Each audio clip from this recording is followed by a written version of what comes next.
Hello and welcome to tonight's session, guys. And this is the comeback show because I'm coming back from America. So if you're watching, please type in hashtag live and hello and thank you for joining me tonight. It's going to be a great session. I'm going to be talking about what I've been doing in the US. I'm going to talk about the world economy. I'm going to be talking about what's happening in Australia. Hello, there's a lot of exciting things happening at the moment. And look, happy end of financial year. Tomorrow is the end of the financial year, and it's the 30th today, and I think tomorrow's the 1st. That's right.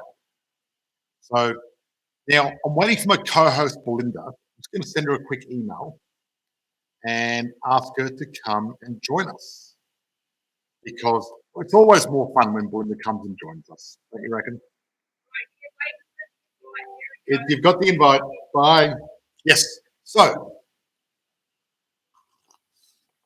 tonight, what are we going to talk about tonight? Well, we're going to talk about interest rate rises and we're going to talk about the economy and the budget. Hello, Hey, Belinda. how are you? Good, thanks. Good. Very good to see you. Awesome. Fantastic. Great to have you back, George.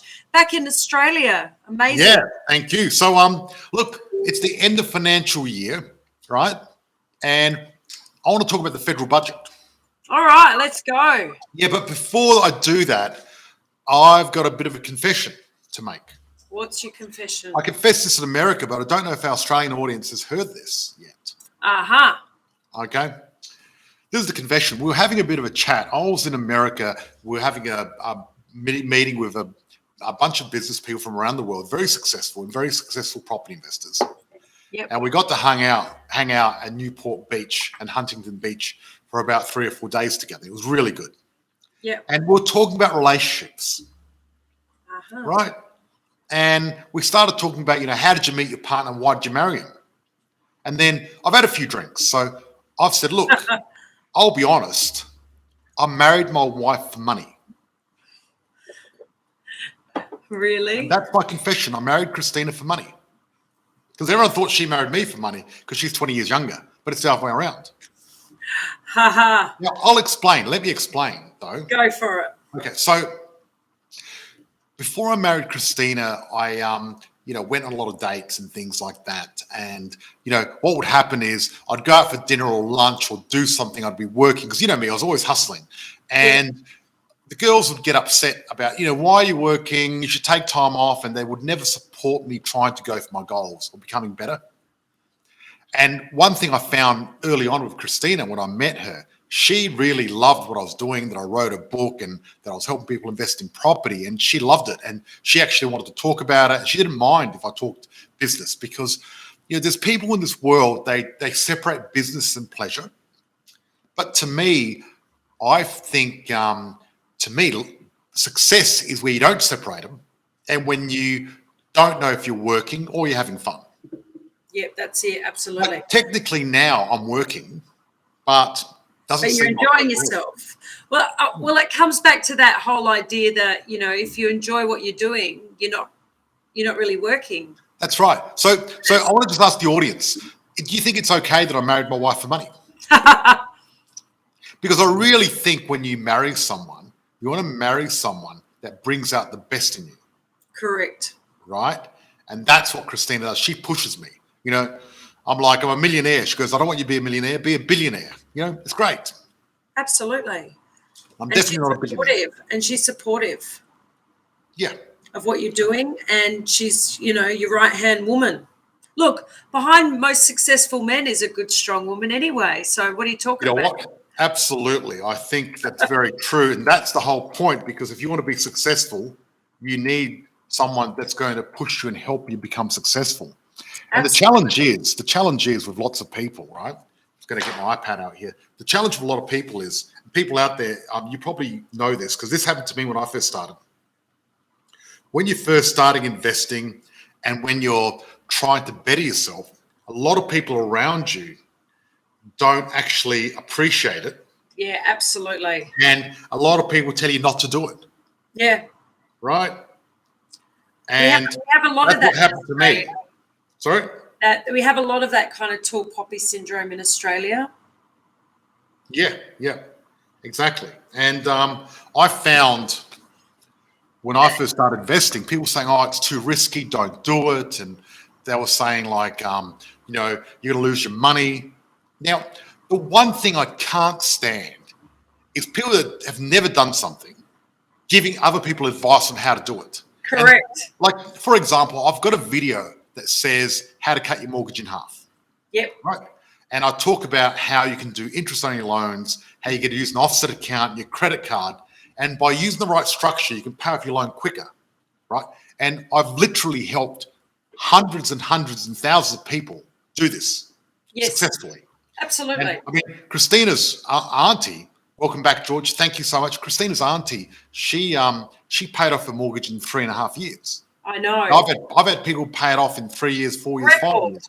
And then this guy comments, and I think it was a financial advisor, right? Most probably. Now, I'm sure there's a lot of great financial advisors out there, but most of them, I really can't stand them.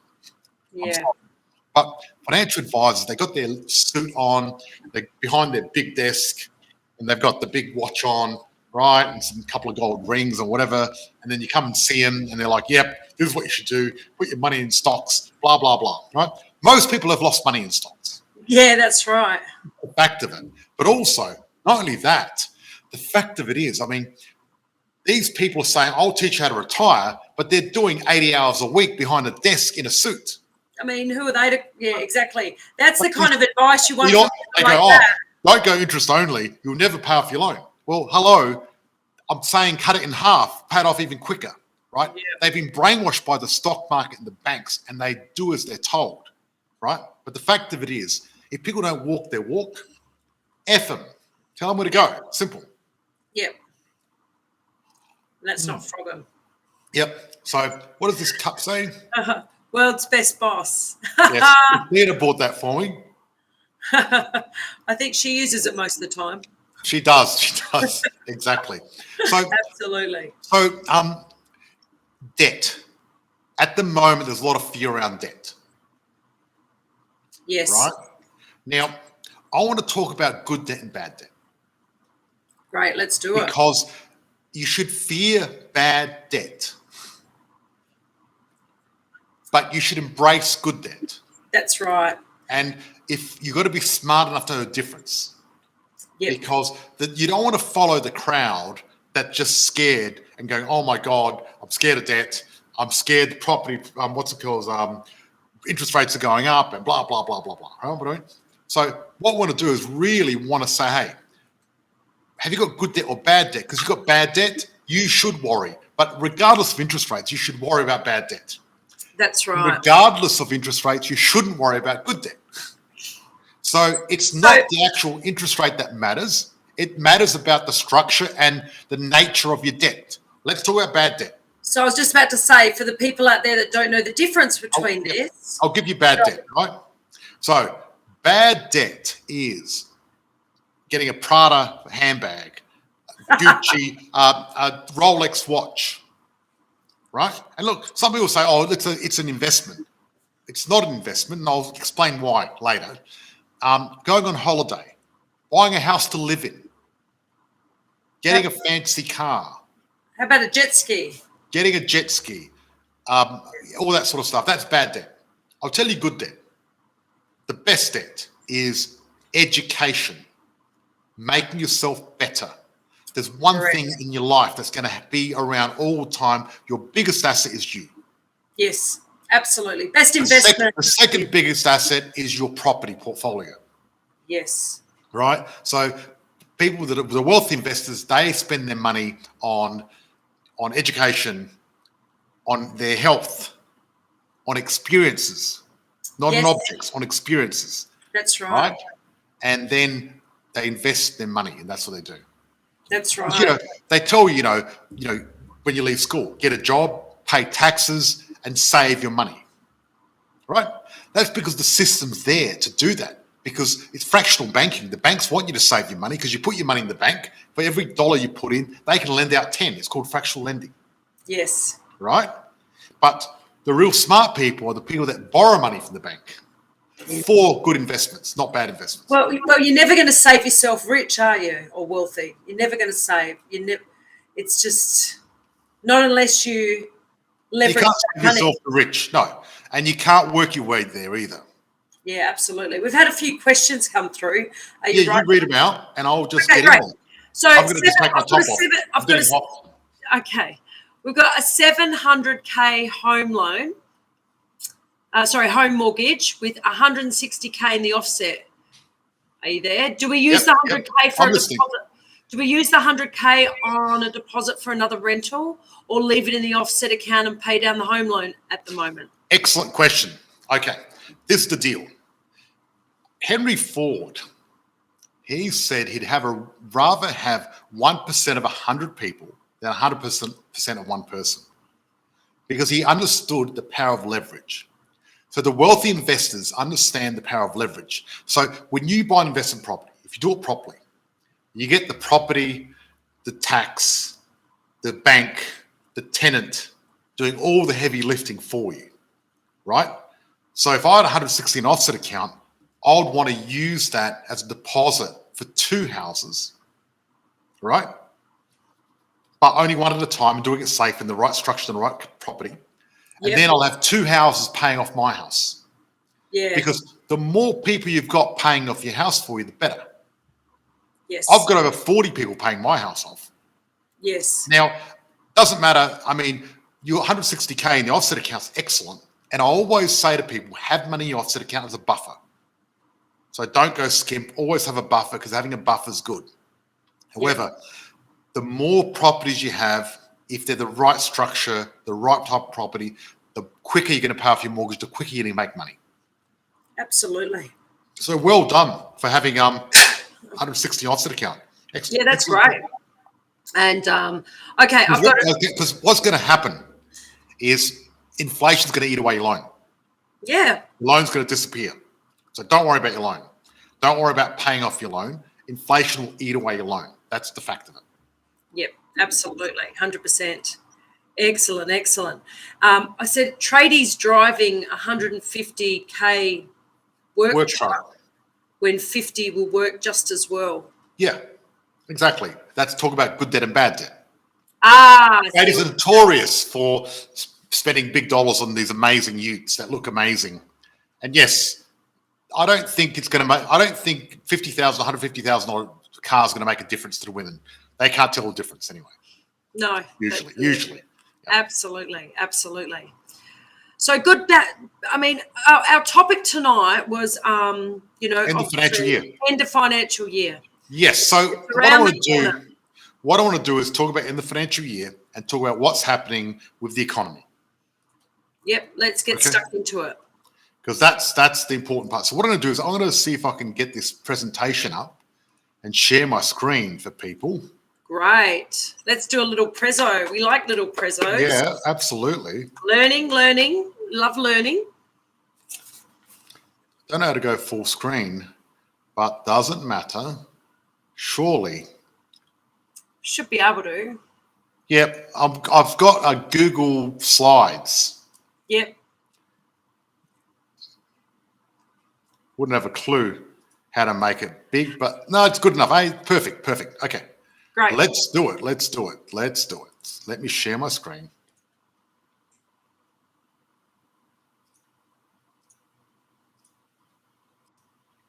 Okay. Can you have a look at this? Can you see it? Yay. Okay. There's me. 2 guns are blazing because I'm from America. Hey, I love it. Love it. So, what will the EFO bring? Well, look at these stats. I want to show you these stats because they're fascinating, because the fact of it is opinions are a bit like arseholes, right? Everyone's got one and they all stink. But facts tell the real story when it comes to this sort of stuff. And that's why I like to talk about facts. Okay, this is the underlying budget deficit, right? So the deficit means how much money we owe as a nation. Yeah, right. So what happened was we expected the underlying deficit to go to $60 billion, $60 billion. Yeah. I'm just reading it here, billion. That's good, not trillion. However, that's the blue line. But look at the red line, where it is. More like 30. So what does that mean? Instead of owing 60 billion, we owe 30 billion. And why is that? Because our economy has been so strong. Yeah, great. And when you've got a strong economy, that's good. Now look at net debt as a percentage of GDP, right? So you look at the blue countries and look at Australia, we're the red country. Yeah, wow. We're tiny, which means that we don't have a lot of debt compared to GDP. So GDP is gross domestic product, and net debt as a percentage of GDP is a lot more important than the net debt in as a whole. Yeah. Because it's easier to compare apples for apples. Because, for example, the US, they're much bigger than us, so their deficit's going to be bigger, much bigger than net debt. Yeah. But even per capita, they're much bigger than us. They're huge. They're more than double what we are, right? And look at Japan. And so looking at this as a snapshot, I mean, I've got an idea, but just to explain it to people out there that kind of look at graphs like this and get a bit dizzy with the, they have no idea. What's the big picture? The big picture is that we're doing exceedingly a lot better than we expected economically. Because, Yes. everyone's talking about recession, and the head of the Reserve Bank, he said there's no recession coming. Yeah. Now, I'm not going to put my hat on no recession coming, because a recession is really just a slowdown of the economy for, I think it's like 4 months in a row or 3 months in a row. I'm not sure. Yes. Actually, I should really look up the definition. Definition of recession. A deception.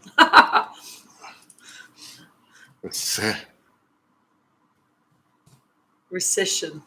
There we go. Okay. A period of temporary economic decline, right?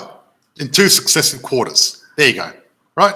Two successful quarters. That's all it is. That's all it is. So big deal, like if you decline a little bit. So, and look at the inflation forecast. Yeah, right. They expect it to peak and then drop right down. Yep. The cash rate. So with the cash rate is actually interest rates, right? Yeah. So the CBA cash rate target forecast is actually, they expect it to go down again by the 23rd of September, by September 2023. Yeah. So it's going to be, they reckon it's only going to be a short amount of time, right? So what they're saying is, you look at Australian consumer confidence has gone right down. Yep. And so what does consumer confidence going down mean? Oh, well, when the consumer confidence goes down, that weakens the economy a little bit. But our economy is very strong anyway, because we export a lot of our stuff. So our Regarding consumer commodities is important. But you look at Australian petrol prices, look at this graph. They've gone through the roof. Yeah, fantastic. They're crazy. Yeah. Wages, Yep. they're going back up. Yeah. Absolutely. Private dwelling approvals have gone down quite significantly. Well, we know that anyway, just in regards Consumer to sentiment down, and price. Sydney and Melbourne going down, and we predicted this several years ago. Yeah, but it's good to know that your predictions that you talked about, just by looking at the current stats. Yep, exactly. You're on the money. If you read this, if your mortgage, they did a survey.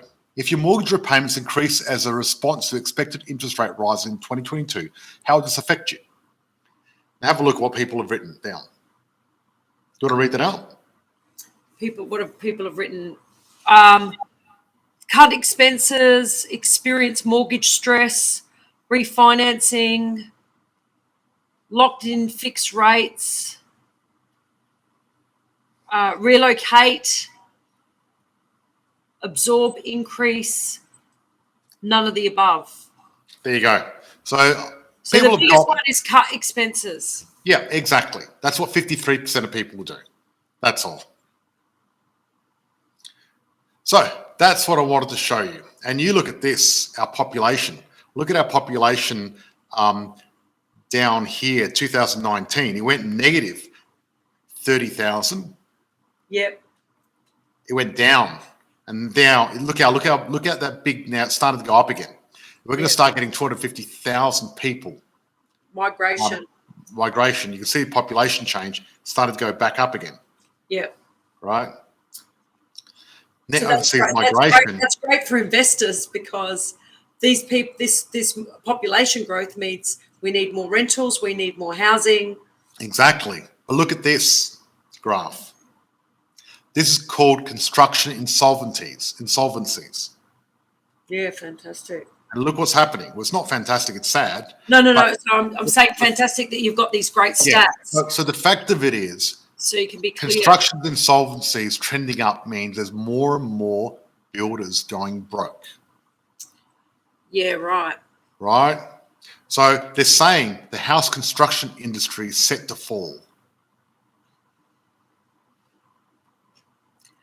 So I mean, if you right? Can you believe that? That's what they're saying. Sorry? I was going to say, like, it's great that these stats are here because it gives a real snapshot, but also does it stop the, investor going out there and buying property at this point in time? Is it a good idea?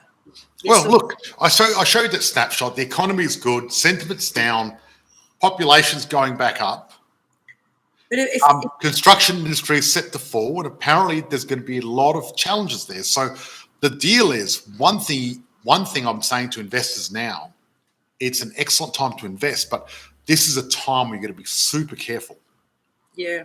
Right? The challenge is you don't want to buy a property and the builder going broke. Yep. So you got to do your due diligence and really, really get it right, or try to get it right. There's no way you can get it 100% right. There's risk in everything, and I think it's worth the risk. I think it's worth investing because there's a lot of upside, heaps of upside, so it's definitely worthwhile.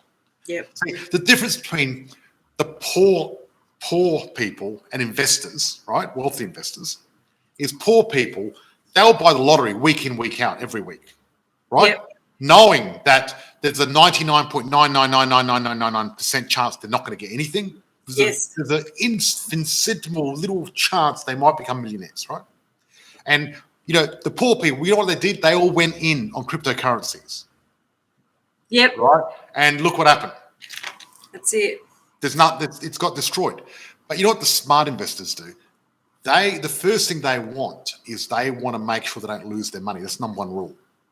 Yeah. Number two is actually making money. Number one is don't lose any money. And that's why you got to be conservative. That's why you got to do property. That's it. Absolutely. Pros and cons of using equity.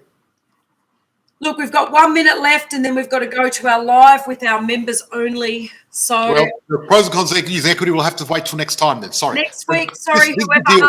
Okay, so what I want to say, guys, is next week we're starting our challenge. Yes. Right? So we're doing the Freedom Through Property Challenge. Freedom Through Property. What day does it start? Starts on the 4th. Yes. So next Monday it starts. So there's time for you guys to join. If you guys want to join the challenge, type in #challenge and our team will send you a link to the challenge. It's a live challenge with me and my team where you go for 14 days. And what happens is each week I give you a secret mission each day. And you go and do your homework, and then you go to the Safe Facebook group and tell us what you did. And if you need help, we help and coach you through it.